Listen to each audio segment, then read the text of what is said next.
I talk about abortion rights, I talk about reproductive freedom, but I also mention it in context that people don't expect it to be because they're trying to deny it fealty and ownership in spaces that we're not supposed to have it.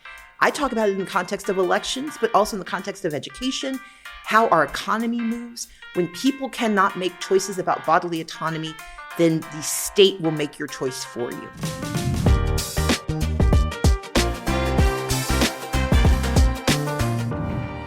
Hi, everybody. Welcome back to My Body, My Pod, a reproductive freedom podcast.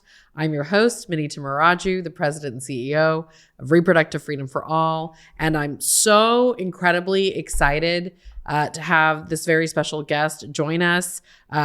She needs, frankly, no introduction, but it's going to be an exciting conversation connecting the dots between the incredible work she's doing to defend our democracy, her experiences as a pioneer, frankly, in Georgia politics and a fighter for reproductive freedom, and more importantly, a friend to our organization, a champion for abortion rights. Stacey Abrams, welcome to the pod. Thank you for having me.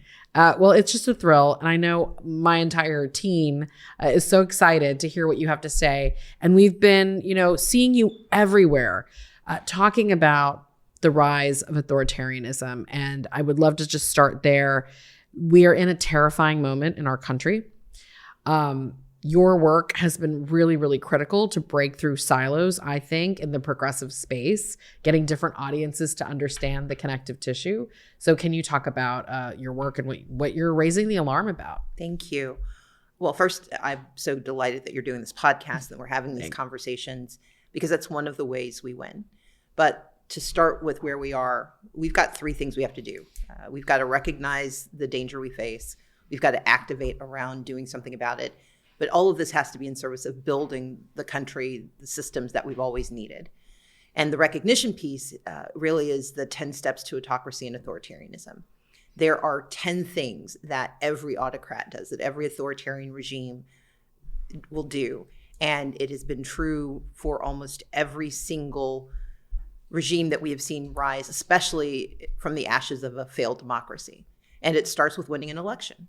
That's what we saw happen in 2024. But the next step is that you see this expansion of executive authority. You see the person, the president in this case, take on more and more power that we presumed did not belong and powers that we never imagined. Step 3, you weaken competing powers. You make certain that Congress is complicit and that the judiciary is inert. Then you do step 4, you break government so it doesn't work for people. And that's why we saw the gutting of civil service, but it's also why we saw the shutdown. When you break government, people start to forget why democracy matters. Because the whole point is not that you and I don't see the value in it. Exactly.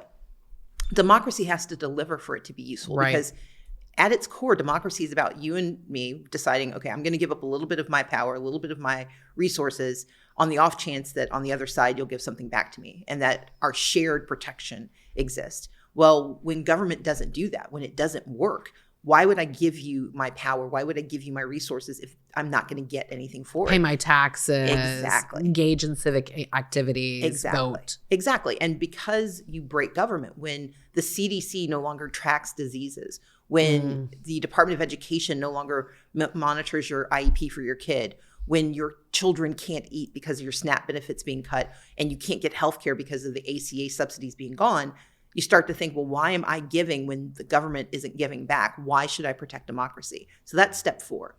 Step 5 is how you break step 4. It's how you get it done. That's you install loyalists. You have Ice Barbie in charge of Homeland Security. You have a podcaster in charge of the FBI. You have a snake oil salesman that you put in charge of Health and Human Services. You put a reality TV star in charge of transportation and keeping the airplanes in the sky.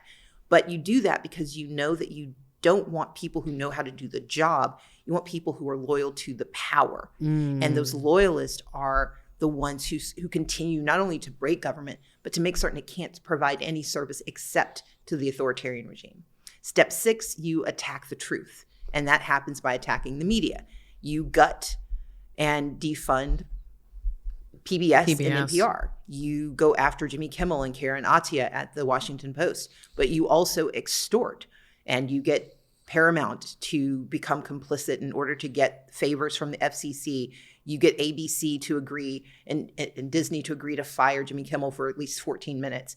But you go after all of those perquisites of power because you don't want the truth to be told. And on the other side, you have propaganda on the rise, and that propaganda starts to sound like the only reality people know.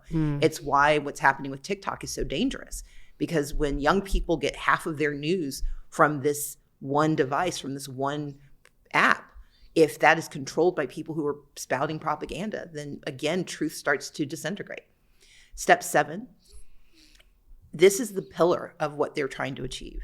You scapegoat vulnerable communities. You go after DEI because at its core, DEI are foundational values of pluralism. Diversity means all people. Equity means fair access to opportunity. Inclusion means respect for belonging. And we too often relegate DEI to this boring HR seminar, but they know what we seem to forget. DEI describes the entire architecture of pluralism in America, of access to opportunity, of democracy in action. When you are fighting someone who believes in Christian nationalism and ethno-fascism, the antithesis is DEI. And that's why they go after immigrants. That's why they go after women's bodily autonomy. That is why they go after communities of color. It is why they have scapegoated so many different communities in order to rise, because you've got to blame someone.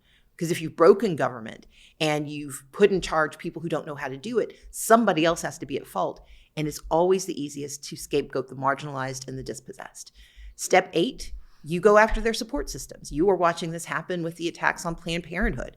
It's the attacks that we've seen on our universities. Medicaid cuts, yeah. It's all of that. So you go after the support systems, the actual civil society support systems. So you've already passed the laws. You've gotten the Dobbs decision. But now you got to go after Planned Parenthood because they're still doing the work. That's right. You've got to go after universities because they're still educating young people. You have to go after the law firms so that they won't defend people when they are wrongly accused. You go after protesters and call them terrorists. Try to intimidate judges who are ruling against you. Exactly. And so step 8 is that you weaken and you actually attack the civil society support system. You go after philanthropy so that they don't want to give money anymore.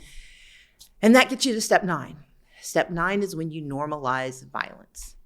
And as horrific as the murders that we saw this year are, they are often used to obfuscate what is truly happening, which is the state violence that's taking place. We're sitting in Washington, D.C., where this is a military-occupied city. Yeah, there's National Guard walking all around the city. And if this were happening in any other place, if this were London, if this was Paris, if this was Mexico City, we would be up in arms. We'd be talking about it. We have 5 cities in this country under military occupation, and we don't talk about it because they are normalizing that state violence. When you have masked paramilitary known as ICE or HSI or whatever name they want to put on their badges this week, when you have masked paramilitary police kidnapping people, detaining people, shooting people, and there are no consequences, that's the normalization of violence. We've gotten used to it after only 10 months. And then when you can normalize violence, then authoritarian power solidifies because people are afraid to protest. They're afraid to fight back, and they start to believe that this is just the way things are. And if you've done those 9 steps, step 10 becomes easy. Step 10 is when you end democracy. And you don't do it by declaring no more elections. Venezuela has elections. Hungary has elections. Putin holds elections. The issue isn't, are there elections? The question is, are the decisions already made? And that's what happens. Do elections matter? Do they matter? Can elections drive change? Exactly. And does your vote actually count? And so that's why we're watching the rise of even more voter suppression, although they've been practicing for years. But it's also why you saw Texas redistrict in Missouri and North Carolina. You are trying to game the system. It's why the Calais decision, which we can talk about, which is sitting before the Supreme Court, which could gut Section 2 of the Voting Rights Act and basically kill the Voting Rights Act for this generation, could lead to a single party controlling Congress for the next 2 generations. When you break democracy, autocracy becomes the default. Authoritarianism becomes the winner. And then democracy is done. Well, that was a masterclass. I mean, I'm absorbing it as you laid it out. I started writing some notes, and I want to ask you what's going to seem like a simple question, Please. But I can see a reproductive freedom angle in every one of these 10 steps. So why should someone who is listening, who's a Reproductive Freedom for All member and cares about abortion rights and is devastated by the deaths of women in your home state of Georgia, my home state of Texas, and wants to do something about it, why should they be paying attention to these 10 steps? And then next, what can we do about it? Exactly. So the American dream has 3 points of entry. Got it. Education, what you know, the economy, what you can do, and election, who's in charge. The attacks on bodily autonomy are attacks on women. When we talk about DEI, and I'm bringing this together. Yeah. When we talk about DEI. And I love that you talk about DEI that way, this way, because I think so many on our side so quickly and easily fall into these traps set by the right wing. Exactly. And pretty quickly abandon critical things like DEI. And I love that you said it's like the cornerstone of pluralism. Absolutely. It's why you and I are even here. It's why we're here, and it's why we can win. And Right. that's why they are so afraid of it. It's why our coalition is so powerful. It's why it's so powerful. And so when you think about what the very first attacks under this administration were, proliferation. I'm Let me do it again. When you look at what this administration has done, the proliferation of executive orders focused on DEI for a reason. And most people, and they did that the first very term. And the reason people got distracted was they would mock Black pilots, but they understood what we didn't, which is that DEI covers everyone. I would argue that the very first anti-DEI Supreme Court decision was Shelby v. Holder when they gutted voting rights, because that's going after elections. Right. The second one was the Dobbs decision. That's because right. Dobbs went after the ability of women to participate in education and the economy. When people are denied their bodily autonomy, they cannot make choices about their futures. And you go after those 2 facets, and you use the Dobbs decision to give you a predicate for then going after birth control, going after all of IVF, all of those pieces. That was an anti-DEI decision because they understood what the left seemed to ignore, which is that DEI means all of this. And then you get to what they did with Students for Fair Admissions, and that was focused on education and race. But they've always understood that it covers the waterfront. And so part of what I want us to see in the 10 steps is that reproductive freedom is embedded in every one of those steps. It is. We have watched how this president installed someone who has been attacking abortion, but also attacking the right of women to have access to birth control. You hear this bubbling up of a conversation about how birth control is actually harmful to men.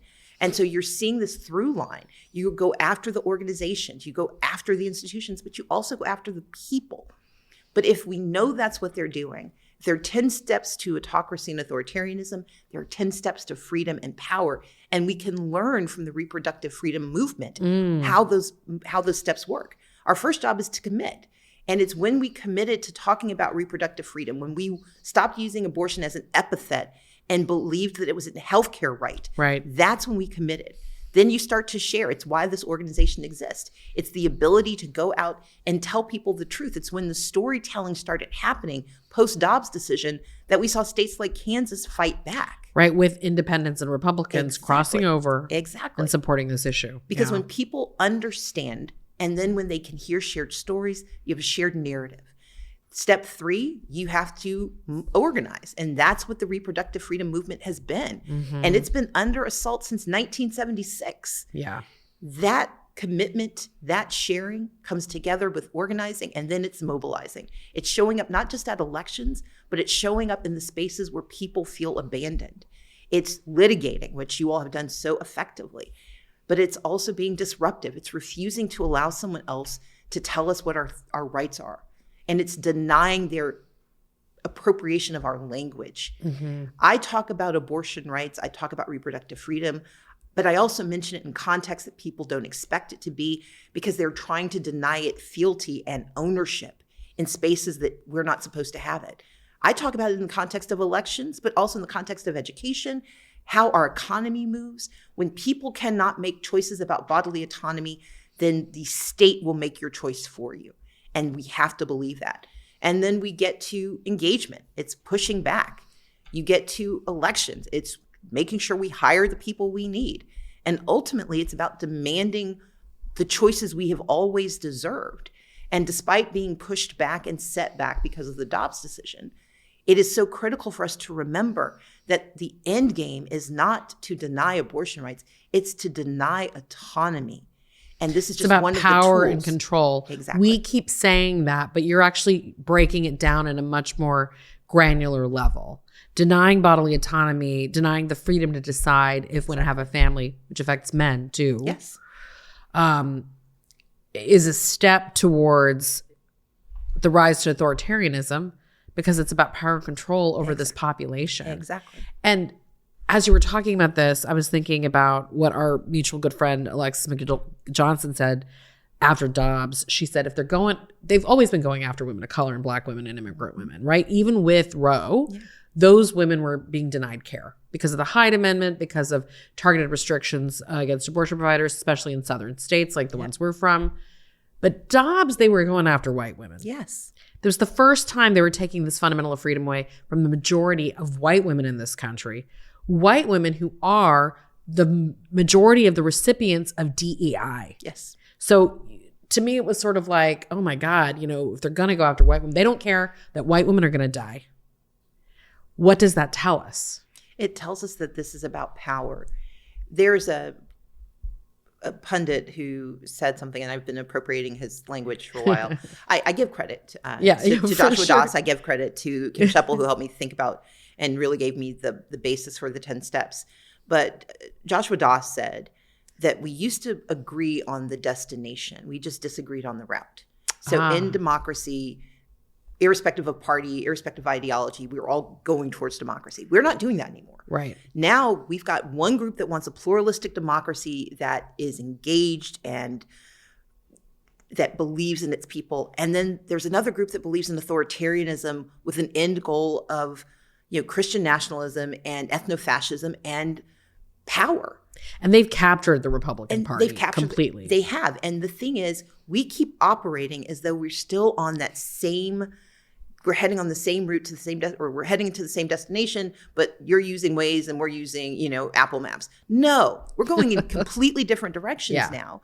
But if we keep pretending that it's the same intention, we're going to continue to lose. And I think the reason I raise that is that when white women think that they are not the targets, when white families think that they are also not on the list, then they are ceding power before they have the fight. For women of color, for immigrant women, these are fights we've been in every We don't single have day. a choice. We have the muscle memory. Right. We can see it because it's been in front of us. But our opportunity now is to make sure we are letting the scales fall from everyone's eyes, because they don't want your good either.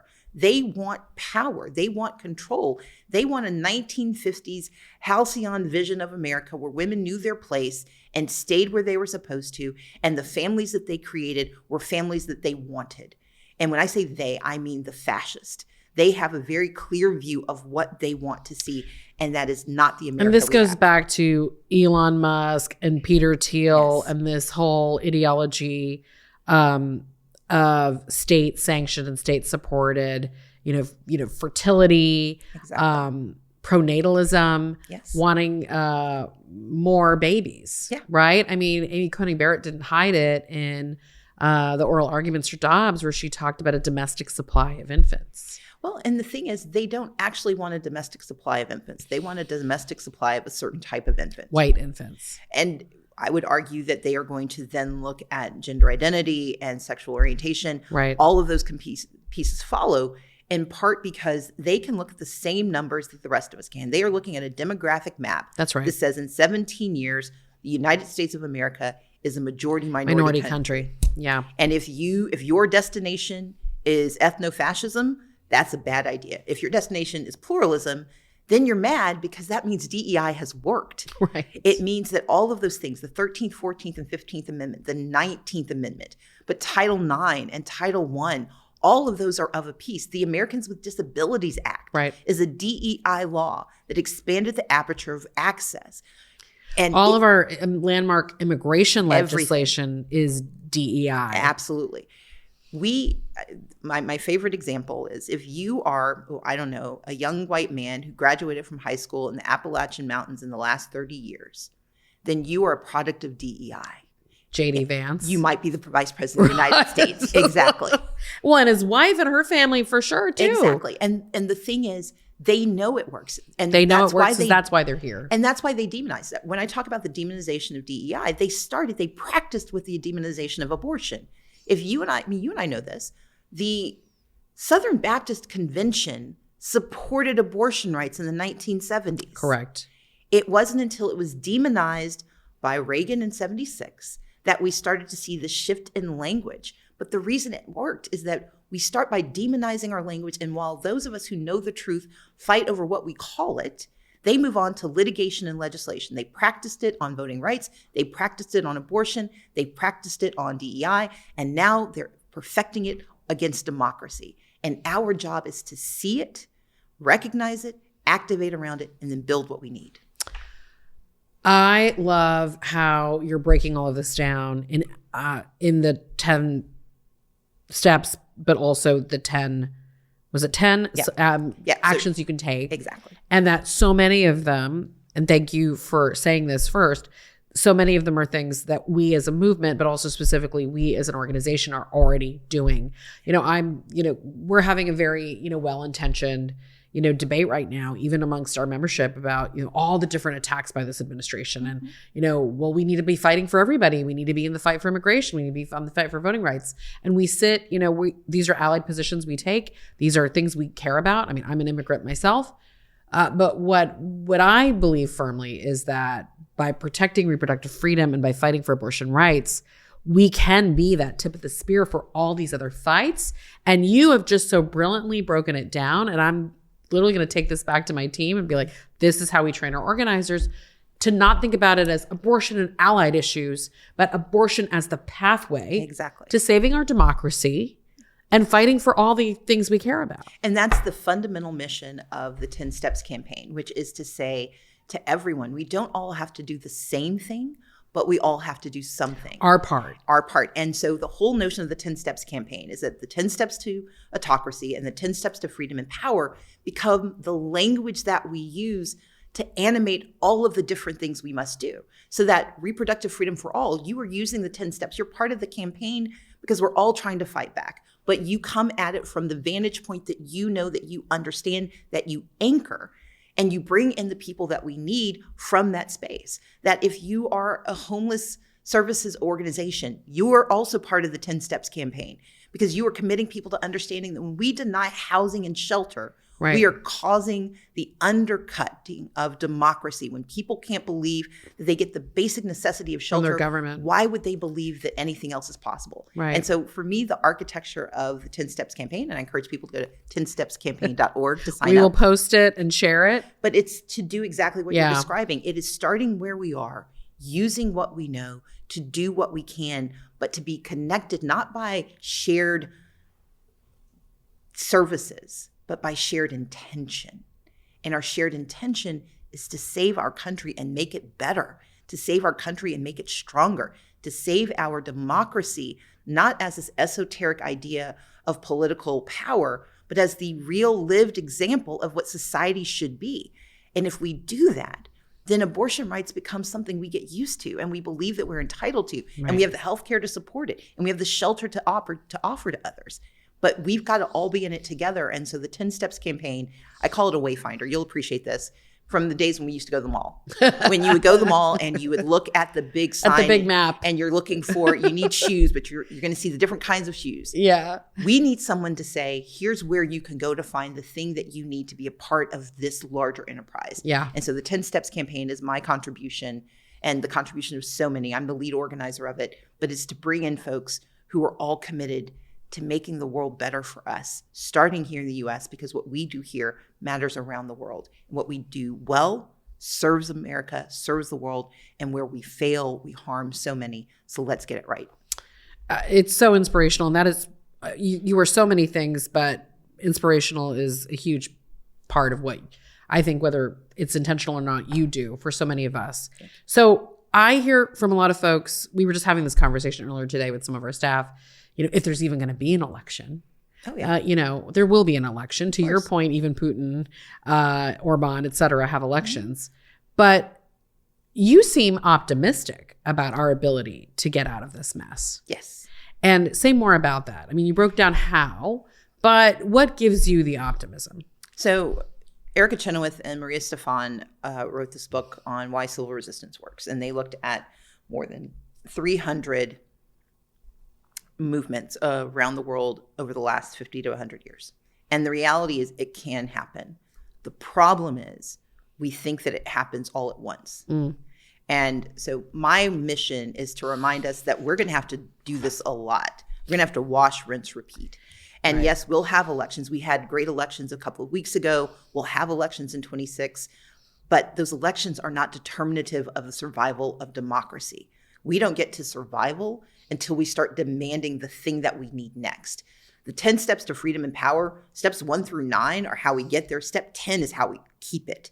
And so even if we have success taking the House back in 2026, we still have to contend with a Senate and with a Supreme Court and a White House. Yeah. And so my worry is that we will become too relaxed, but my optimism is not grounded in this unfettered and untutored notion. It is a deep realism that we like what we've got, and there are enough of us to keep it.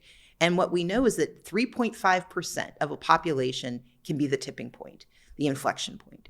That's 12.5 million Americans.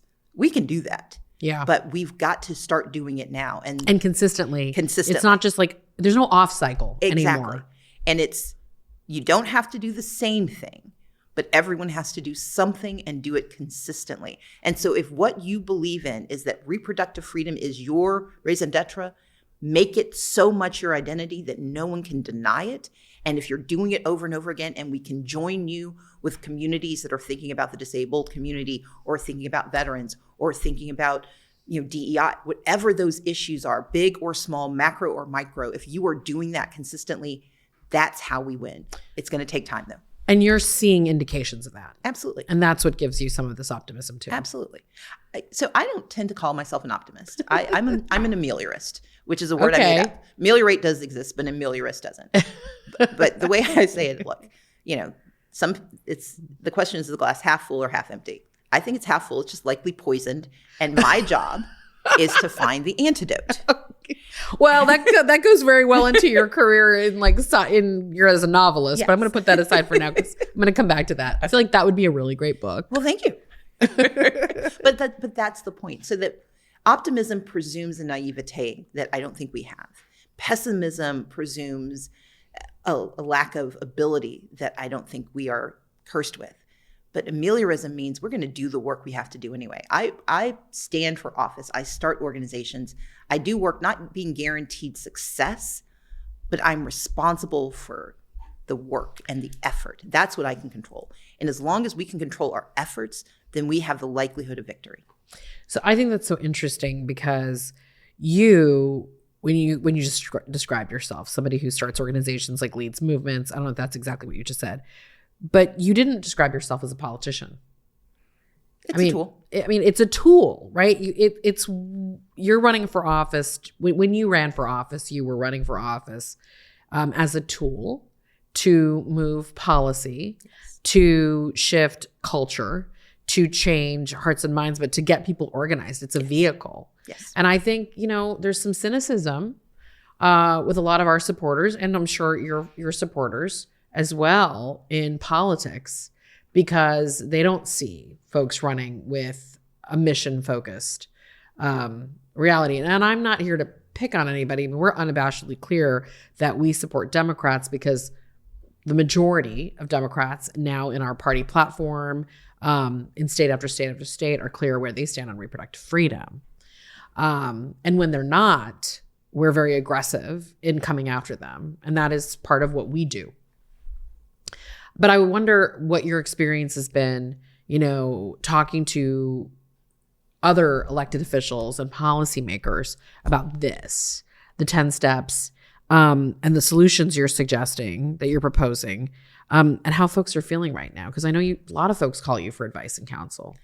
So what I've found is that we are still deeply conflicted about how far into authoritarianism we are. And we are seeing that play out in this sort of performative pragmatism where we are the adults in the room. And if we just get to this next gate, then everything will be back to normal. There is no normal.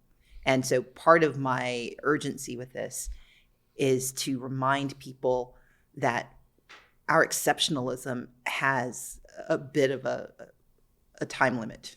And we have now joined the rest of the world in the space of being susceptible to authoritarianism. We are no longer on the democracy index considered a democracy. We are a competitive authoritarian regime. When did that happen? In the last year. And we've been falling for a while because of the voter suppression, because of the erosion of the Voting Rights Act and the expansion of voter suppression. And because of Dobbs. And because of Dobbs. So each of those things eroded the sense that we were a democracy. And now we are moving very closely to competitive authoritarianism. And that matters because when we lose the high ground of democracy, we cannot keep fighting as though we are all having the same conversation. And so, yes, a lot of my discussions with politicians, it's like, it feels good to be the adult in the room. And I was minority leader in Georgia. Yeah. Part of you my were always job, the adult in the room. Yeah. Part of my job is explaining to my members, the ones who wanted to, burn it all down. I'm like, we can't do that because we've got to mitigate. So I used to say my job. Exactly. And I used to say my job was to stop stupid or at least slow it down. But we're not there now. This is not about stopping stupid or slowing it down. This is about a regime, a Republican regime that avowedly was willing to starve children, the disabled and the elderly, in order to deny families health care. And that is willing to let women die. And continues to be committed to that. I don't know what the center is or what the moderate position on denying a woman's right to choose is, because you are denying their life. And this is no longer esoteric debate. This is a lived experience, or worse. It is what we have seen happen in Georgia, happen in Texas. People are dying. And I do not understand the willingness that so many continue to have to say that there is some middle position to have. Like, what's the middle position on discrimination? What's the middle position on denying the humanity of a woman to make the decision about whether she can create a family or not? Like, we're having the wrong debates these days because we think we're having the debates of 20 or 30 years ago. And so the reaction I'm getting from people who hear it and process it, I've had a few politicians call and say, well, is there, are you doing this for political leaders? Like, yeah, I will do this with anyone. Because to your point, there's a toolbox. Running for office is a tool for defending democracy. Right. But it's not the only one. And for me, I want to make sure we're using every tool in the toolbox. And I'm the daughter of pastors. I intend to proselytize far and wide to anyone who will listen about what we need to do. Because I believe in this country and I believe in our people. And I think we deserve more. And we deserve reproductive freedom because it is how we guarantee all of our freedoms. Yeah, it's the fundamental freedom. It's like the core beginning freedom. I think, to your point, there's something for everybody to do in these 10, steps to respond to fight authoritarianism, and running for office and getting elected to office is a key piece of it. But I tend to agree with you that not everybody's on the same page at the level of decline that the country is in, because not everyone is feeling it as acutely. And not all of and it's interesting to hear you say that you don't know that that all of our elected leaders are aware that there's really nothing to negotiate on with folks who support, killing women, right? Starving children, kidnapping our friends and neighbors off the streets. There's so much to unpack there. I want to talk to you a little bit about what's happening right now on the Hill with the ACA subsidies debate. I think this is a clear example, actually, of even some of our friends in the party and leadership who do have a tendency to want to moderate and to come to compromise. They've been unequivocally clear that any abortion restrictions being connected to the ACA are a hardline no, a hell no, stop. And that's been the result of a lot of work for a long time, because you and I both know, even a decade ago, they were willing to make deals on the backs of issues like, even the ACA, right? The big debate over birth control, the birth control benefit, the Stupak Amendment. It was a big win for us when the Biden administration released a budget without the Hyde Amendment. So to me, these are all signs that, at least for Democrats, we've become much more solid on abortion and reproductive freedom. But to your point, we're still maybe pretending that the opposition is not completely been captured by lunatics. Yeah. Well, it's not just that they've been captured by lunatics. It's that they have a loyalty to power and a proximity to power that will allow everything else to be sublimated. And they don't even care about the issue. It's about the allegiance and fealty to power. It's exactly which is the MAGA movement. MAGA started it, but Republicans joined it. And I think it's incredibly dangerous. It's not just MAGA. It isn't. It's the modern GOP. It is, because when you have governors in states that are deploying National Guardsmen, they may start with the idea of being there to support whatever lie they're telling this week about why they're there. But once they're in place, they can be used to also monitor abortion clinics. That's right. They can be used, the surveillance state that's being created because of Musk and Thiel and Palantir, that can be used to track women. J.D. Vance recently made a comment about being able to track a woman and figure out what's happening with her body. We have to recognize that no matter where they say they're starting, if we can't absolutely guarantee their end game, then we are complicit in what they're doing. And so it is incredibly important to me that we move out of the notion that this is conspiracy theory. It's not a conspiracy when they tell you. Right. When they're actively doing when they show their work, they wrote it down. Right. They called it Project 2025. Yeah. But our naivete, but also our deep hope that maybe they don't really mean it, ignores the deep seduction of power. Power matters to people. You don't stand for public office. You don't accrue the resources and the wealth to just give it away. And so we have to believe that even the best intended person is susceptible to the corrupting authority of power. And we're not starting with the best people all the time anyway. And so I think part of our responsibility, especially on the Democratic side, is to stop thinking about these as our friends and start thinking about this as, what job do we have to do? The Vichy French didn't start out as bad people, but when they became complicit, they did so with absolute justification and with good intention. They were trying to stop more harm from coming, but you cannot moderate the kind of nihilism that we are facing when it comes to democracy and individual rights, because they will not stop with the rights that you like. Yeah. There's I didn't intend to bring this up, but I feel like now you what you just said makes me think of Jeffrey Epstein and what we're seeing in the Epstein files.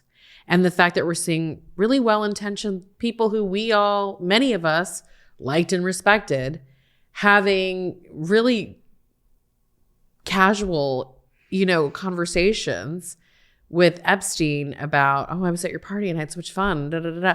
To me, it's the seduction of power. He positioned himself as a power broker. He used his wealth or his perception of wealth or whatever to accumulate all these powerful people and then manipulate. Who knows? Everyone's complicit. I'm not excusing anybody.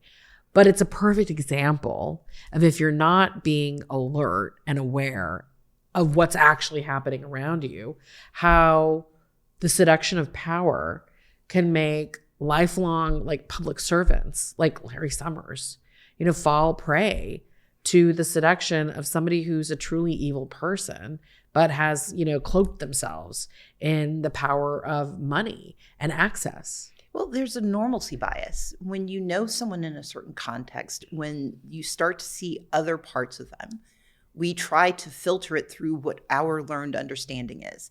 And so we excuse things or don't question things, right? Because the normalcy bias tells us, we have to treat it as though this were just part of what we already knew. Otherwise, we've got to re-examine everything. Everything. And we're just not willing to do that. I mean, look, every time you get in a car, you're basically getting in a bullet.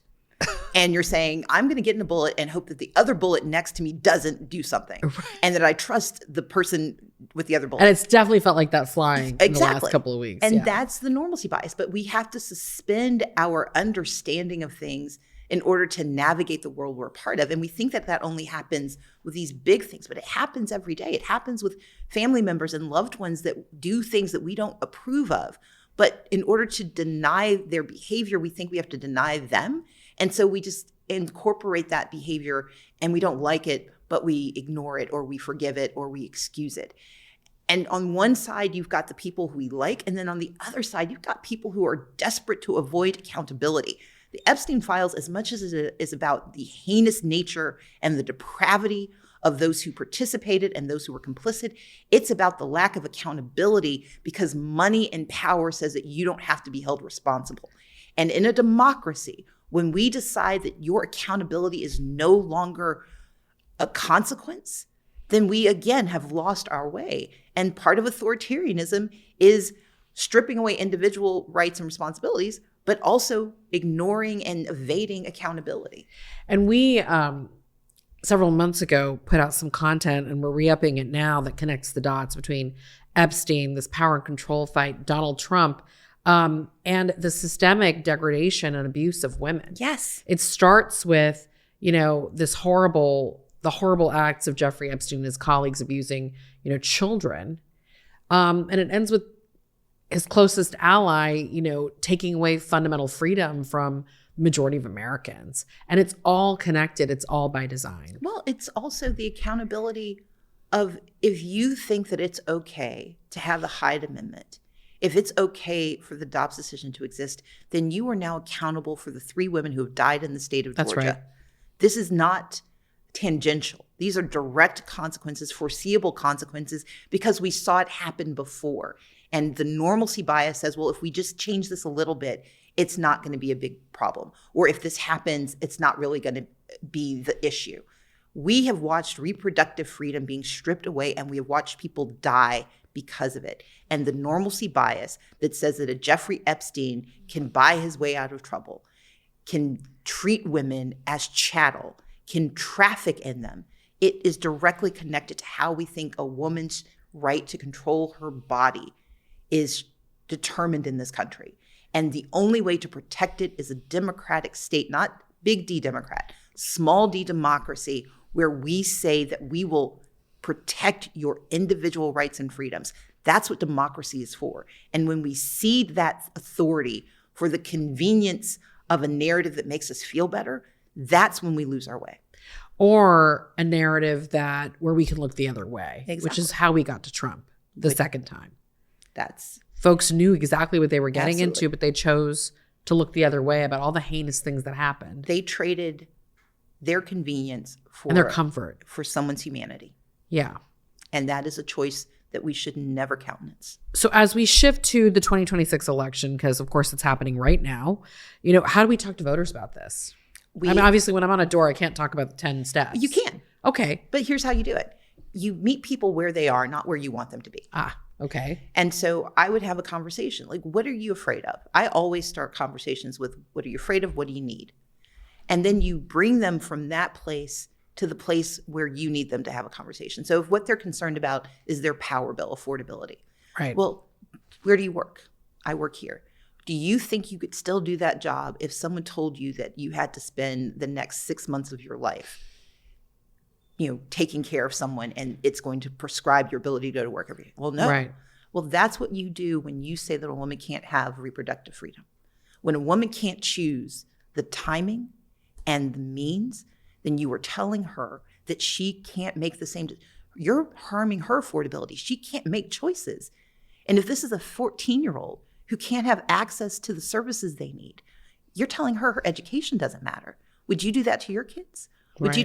So we start with the 10 steps are so about it's taking the framing, exactly, but condensing it to the what's in it for me principle. Exactly. And that gets you to step 4. Step 4 is you break government so it doesn't work. The problem we have right now is that we can't take care of you or her Because the government doesn't work anymore, because we don't have an HHS, because we don't have an ACA. We can't get the health care that we need. And that young woman can't even go see a doctor because we don't have enough doctors, because they cut the ACA subsidies, because they slashed Medicaid and Medicare, and now the doctors are fleeing. And by the way, because of the H-1B visa issues, you don't have any nurse practitioners either.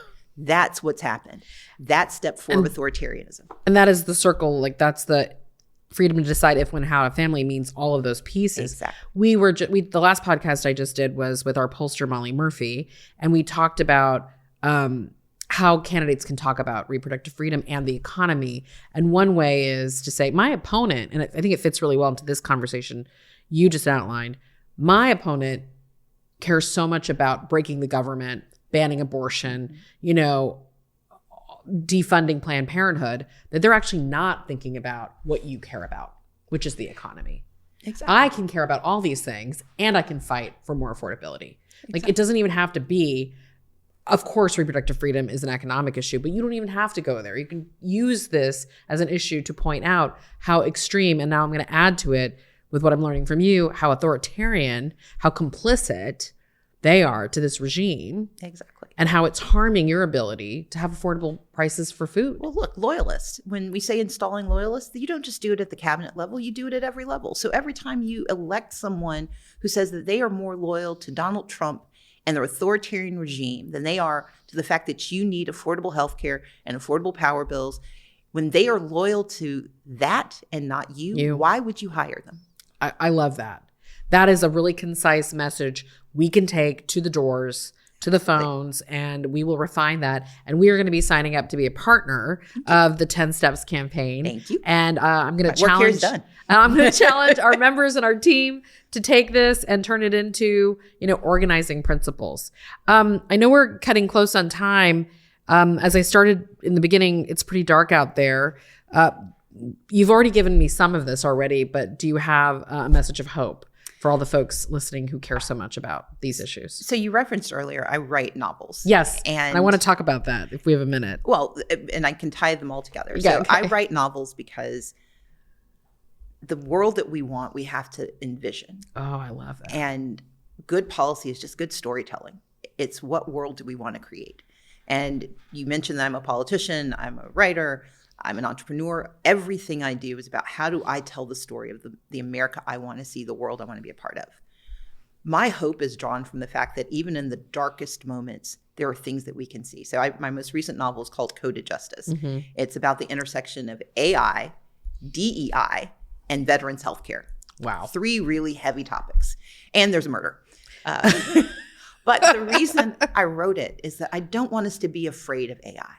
I want us to understand it. So it's a book where if you read this book, on the other side, you may not be an expert, but you don't feel afraid anymore of what AI is. Mm-hmm. I want to break it down in a way that feels accessible and fun. And while you're learning about all of these things, you're trying to figure out who or what killed the person who dies in the book. But part of it is, I also want to talk about DEI and take it out of the, insult space and remind us of what it really means. And for veterans, DEI is it. Yeah. It is the most diverse part of our organized government. And when our veterans don't get the health care they need because we won't acknowledge that DEI is a part of how we serve them, then we are doing them a disservice. Yeah. But what gives me hope is that I can talk about dark things like AI, like authoritarianism. I can connect the dots to things that matter to me. But on the end, the mission is how do we serve and how do we do good? And as long as our end goal remains the service of others, the darkness doesn't win as long as we're willing to push the light.